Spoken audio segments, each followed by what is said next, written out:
የሰው ጅብ የሚባል ነገር አለ ይላል። ምንድነው ስንላቸው ቀን ቀን እንደ ሰው ይራመዳል፣ ማታ ማታ ወደ ጅብ ይቀየራል። ውሸት። ወደ ጅብ የተቀየረ ሰው የለም። ምናልባት ማታ ማታ እንደ ጅብ የሚያጓራ የሚጮህ ሰው ሊኖር ይችላል። ያ ሰው ጂኒ ተጠናውቶት ሊሆን ይችላል፣ ወይም በሌላ ምክንያት። ሰዋዊ ማንነቱ ግን ወደ እንስሳ ተቀይሮ በአራት እግሩ ግን በፍጹም ሊሄድ አይችልም። ባህሪውን ግን ሊላበስ ይችላል። ወይ እንደነሱ እንደ ጅቦች እንደ አውሬ የሚጓጨር የሚላከፍ ሊሆን ይችላል። ሰዋዊ ማንነቱ ግን እንዳለ ጂኖች ግን ተመሰለው መምጣት ይችላሉ። ይሄ ምንም ሸክ የለውም። ከዛ ውስጥ አንዱ ሁላችንም የምናውቀው አቢ ሁረይራ ረዲየላሁ ዐንሁ የነገረን ሐዲስ አለ።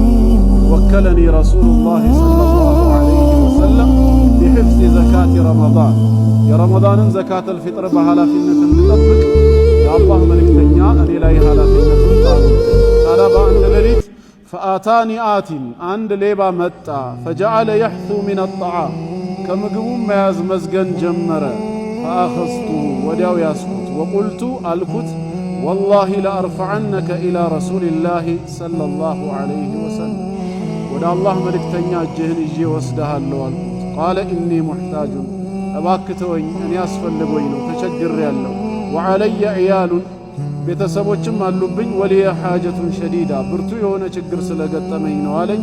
ፈኸለይቱ ዐንሁ፣ ከሱም ለቀኩት፣ ዘወር አልኩኝ። ፈአስበሕቱ፣ ባነጋሁም ጊዜ ወደ አላህ መልእክተኛ ሄድኩኝ።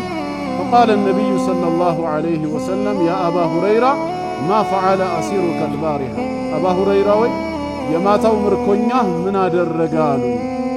እኔም ቁልቱ ያ ረሱለላህ ሸካ ሓጀተን ሸዲደተን ወዕያለን ፈረሒምቱሁ ፈኸለይቱ ሰቢለሁ፣ መቸገሩንና ቤተሰብ እንዳለው ሲነግረኝ አዘንኩለትና መንገዱን ለቀቅኩለት ስላቸው፣ ቃለ አማ ኢነሁ ቀድ ከዘበከ ወሰየዑድ፣ ዋሽቶሃል ይመለሳል አሉ። ፈዐረፍቱ አነሁ ሰየዑድ፣ አሁንም እንደሚመለስ አወቅኩኝ። ሊቀውሊ ረሱሊላሂ ሰለላሁ ዐለይሂ ወሰለም ኢነሁ ሰየዑድ፣ ይመለሳል ብለው ስለነገሩኝ በዛው ሌሊት ጠበቁት። እንደተባለውም መጣ ነው። ድጋሚ ይዤው ወስደሃለሁ የአላህ መልእክተኛ ጋር ስለው ያንኑ ችግር ድጋሚ ያወሳልኝና እባክህ ልቀቀኝ አለኝ። አዝኜ ለቀቅኩት ይላል። እናም በንጋታው የአላህ መልእክተኛ የማታው ምርኮኛህ ምን አደረገ ሲሉኝ ድጋሚ እኮ እንደዚህ ሲለኝ አዝኜ ለቀቅኩት። ዋሽቶሃል ድጋሚ ይመለሳል አሉኝ። ለሶስተኛ ጊዜ ጠበቅኩት። ከዛ በኋላ ልክ ሲመጣ ፈጃአ የሕሱ ሚነ ጣዓም ፈአኸዝቱሁ ፈቁልቱ፣ ያስኩትና ምን አልኩት ለአርፈዐነከ ኢላ ረሱሊላህ ወሃዛ አኺሩ ሰላሲ መራት፣ ይሄ ሶስተኛ ጊዜ ነው የመጨረሻ ነው፣ ሌላ የይቅርታ ዕድል አልሰጥህም፣ ወደ አላህ መልእክተኛ እወስድሃለሁ። አነከ ተዝዑሙ ላ ተዑዱ ثመ ተዑድ፣ አልመለስም እያልክ ተመልሰ ትመጣለህ። ቃለ ደዕኒ ኡዓሊምከ ከሊማትን የንፈዑከ አላሁ ቢሃ፣ እንግዲያውስ የምር ከሆነና ማትለቀኝ ከሆነ አላህ እንዲጠቅመህ የሆነ ቃል ላስተምር፣ ልቀቀኝ እንደዛ ከሆነ አለ። ቁልቱ ማ ሁወ፣ ምንድነው እሱ የምታስተምረኝ ስለው ቃለ ኢዛ አወይተ ኢላ ፊራሽከ ፈቅረ አየተል ኩርሲ፣ ወደ መኝታ በተጠጋህ ጊዜ አየተል ኩርሲይን ቅራ። ያንን ቀርተህ እስከ መጨረሻው ከጨረስክ ፈኢነከ ለን የዛለ ዐለይከ ሚነላሂ ሓፊዙን፣ ከአላህ ዘንድ ባንተ ላይ ጠባቂ ከመመደብ አትወገድም። ወላ የቅረበነከ ሸይጣኑን ሐታ ቱስቢሕ፣ እስክታነጋም ሸይጣን አይቀርብህም። ፈኸለይቱ ሰቢለሁ፣ የዛኔ ለቀኩት። ፈአስበሕቱ፣ ባነጋሁኝ ጊዜ ፈቃለ ሊ ረሱሉላህ ሰለላሁ ዐለይሂ ወሰለም ማ ፈዐለ አሲሩከ አልባሪሐ፣ የማታው ምርኮኛ ምን አደረገ አሉኝ።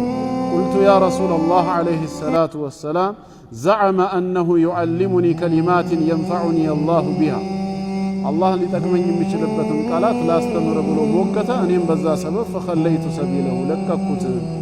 ቃለ ማ ሂየ፣ ምንድነው ያስተማረ ሲሉኝ ቁልቱ ቃለ ሊ ኢዛ አወይተ ኢላ ፊራሽከ ፈቅረ አየተል ኩርሲ፣ ወደ ምንጣፍህ ወደ መኝታ በተጠጋህ ጊዜ አየተል ኩርሲን ከመጀመሪያው እስከ መጨረሻው ቅራ። ከዛም ይህን ካረክ ከአላህ ዘንድ ጠባቂ ይመደብልሃል፣ ሸይጣንም እስክታነጋ ድረስ አይቀርብህም አለኝ።